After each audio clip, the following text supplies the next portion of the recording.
ভিডিঅ'টো পজ কৰি আপোনালোকে কুৱেশ্যনছটো পঢ়ি ল'ব। ইয়াত আমাক কোৱা হৈছে যে এটা জিপি অৰ্থাৎ জেমেট্ৰিকেল প্ৰগ্ৰেশ্যনৰ ফিফথ টাৰ্মটো দিয়া আছে 81 বুলি। তেনেহ'লে আমাক যিটো ফ'ৰ্থ টাৰ্ম সেইটো সুধিছে।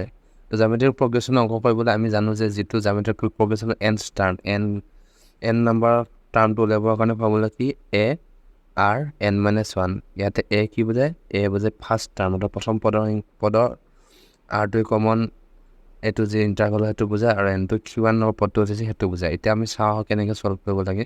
ইয়াতে আমাক ফিফথ টাৰ্মটো দিয়া আছে 81 বুলি। এইটো আমি এ আৰ 5-1 লিখিলোঁ অৰ্থাৎ ফাৰ্ষ্ট নম্বৰ পদ, গতিকে 5-1 এ ভেলু 16 দিয়া আছে, এইফালে 81।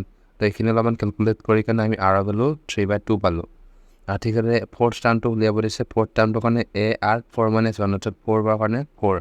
এতিয়া 4-1 কৰিলে 3 পালোঁ। এ ভেলু 16 বহাই দিলোঁ, আৰ ভেলু ইয়াৰ পৰা 3/2 বহাই দিলোঁ। এখানে কোড কৰি আমি 50 পালোঁ। এইটো ৰেকৰ্ড এনচাৰ।